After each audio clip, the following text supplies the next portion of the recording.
Hello friends, स्वागत है आपका सीएनजी क्लासेस 12 पर। तो आज हम 12 क्लास का इंग्लिश का कौन सा चैप्टर क्या है, यानी कि आपका जो कहानी जो कविता इस प्रकार से होता है उसे इंग्लिश में ही बताने वाला है कि कौन सा स्पीच है, कौन सा स्टोरी है, कौन सा शॉर्ट स्टोरी है, या फिर जो भी नोवेलिस्ट है, उपन्यास का जो भी होते हैं ना, यानी कि जितना भी इसमें से टाइप्स होते हैं, जैसे कहानी कविता इस वाला पूरा का हम क्लियर कर देने वाले हैं। यानी कि कौन सा भाषण है, कौन सा स्टोरी है, कौन सा ऐसे है, सारा सा आज हम क्लियर कर देने वाले हैं। आपका लगभग 5 नंबर तो आपको यही से आपका क्लियर हो जाने वाला है। तो चलिए, सबसे पहला इंडियन सिविलाइजेशन एंड कल्चर वाला चैप्टर है, सबसे पहले उसको देखेंगे। उसके बाद भारत इज माई होम उसको देखेंगे। उसके बाद आपका a pinch of snuff, I have a dream, सभी को एक एक करके देखते हुए चलेंगे। देखिए, सबसे पहला देखिए चैप्टर क्या है कि आई सिविलाइजेशन एंड कल्चर, यानी कि सिविलाइजेशन एंड कल्चर। ये बहुत ज़्यादा इंपॉर्टेंट चैप्टर है। यहाँ से बहुत सवाल जो होते हैं एग्जाम में पूछे जाते हैं।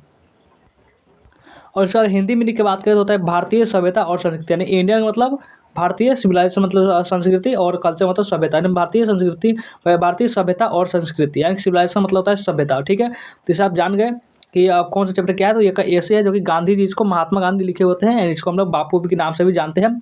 और दूसरा चैप्टर है भारत इज माई होम, यानी कि भारत इज माई होम करने का मतलब भारत मेरा घर है। ये क्या है, तो एक स्पीच है जो कि कब दिया होता है, जब वो राष्ट्रपति पद का प्रेसिडेंट जो पद होता है, जिनको ओथ ले रहे होते हैं, यानी कि जब शपथ ले रहे होते हैं, तब ये चैप्टर है। तभी उसमें से जो वो भाषण में जो जो बोलते हैं वही इसमें चैप्टर बना दिया गया है। ठीक है, अब आगे देखिए, अ पिंच ऑफ स्नफ, ये क्या है, तो एक प्रकार ये शॉर्ट स्टोरी है। अ पिंच ऑफ स्नफ एक छोटी कहानीकार, मतलब छोटी एक कहानी भी बोल सकते हैं। तो इसको लिखे कौन है, तो इसको लिखे हुए अपने वो जो अपने मनोहर मालगोनकर जी होते हैं, जो कि दिल्ली से आ रहे होते हैं। सॉरी, वो नहीं आ रहे थे, उनके मामा जी आ रहे थे दिल्ली से, जिनका नाम होता है नानू काका। ये सब नाम जानते ही होंगे। देखिए, आई हैव ए ड्रीम, जिसको मेरा एक सपना है, ये चैप्टर का हिंदी अर्थ हुआ। और एक क्या है, तो ये भी एक स्पीच है जो मार्टिन लूथर किंग जूनियर जिसको लिंकॉन मेमोरियल हॉल में दिए होते हैं। ठीक है, आगे देखिए, ideas that have help Mankind, यानी कि कुछ ऐसे विचार जो कि मानव जाति को और आगे बढ़ने में मदद किया।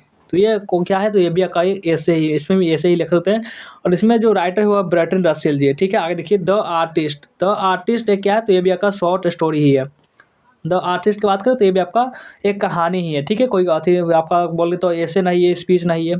ठीक है, आगे बढ़ते हैं। आगे देखिए अब कि देखिए, a child is born, a child is born वो क्या है, तो अ चाइल्ड इज बोर्न यानी कि एक बच्चे का जन्म, जिसको जर्मन जी बहुत ही अच्छे तरीके से इसको बताया हुआ है कि बच्चे के जन्म के बारे में कि कौन सा सेलिब्रेशन दिया जाता है, क्या क्या स्थिति होती है। तो ये आपका ऐसे है, क्या है ये ऐसे है। ये आपको बहुत इंपॉर्टेंट है, यहाँ से एग्जाम में ऑब्जेक्टिव में तो बहुत सारा ही प्रश्न आता है। How free is the press, यानी कि प्रेस जो है न्यूज़पेपर जिसको बोलते हैं वो कितना स्वतंत्र है, इसके बारे में लिखे हुए हैं जर्मन गिरी नहीं, द्रोथियल शायर जी।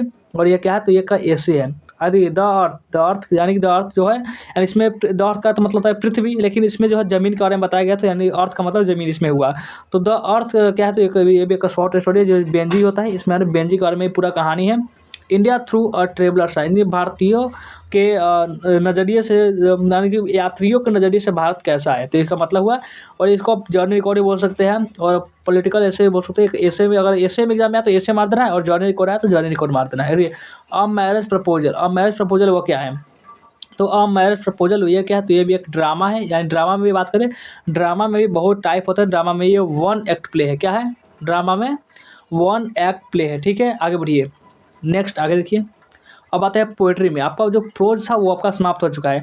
अब पोएट्री में देखते हैं कौन सा चैप्टर क्या है। देखिए, sweetest love I do not go, sweetest love I don't वानी, मेरी प्रेमिका मैं तुमसे दूर नहीं जा रहा हूँ, ये का चैप्टर का चैप्टर पूरा चैप्टर है। और इसे क्या है, तो ये भी यानी कि पोएम तो पता ही पोएम है, लेकिन पोएम में बात करो तो ये लव पोएम है, यानी प्यार भरी कविता है, लव पोएम है। ठीक है, ये आपका क्लियर हो चुका है, जिसमें जॉनडन जी जो होते हैं और प्रेमिका से दूर जा रहे होते हैं तो बता रहे होते हैं। Song of my self, song of my self जो क्या है, सॉन्ग ऑफ माई सेल्फ यानी कि खुद के लिए गीत। ये क्या है, तो ये फ्री वर्ड है, फ्री वर्ड, यानी इसमें कोई जरूरी नहीं। और एक बात करें तो ये सॉन्ग ऑफ माई सेल्फ है पूरा एक बुक जो है ना, उसमें एक ही कविता है, यानी इतनी लंबी है। अब स्टार्टिंग का आपको कुछ लाइन आपके सिलेबस में है, तो इसलिए उसको पूरा पढ़ना की जरूरत नहीं है। Now the leaves are falling fast, उनके अब पत्ते गिर रहे हैं तेजी से।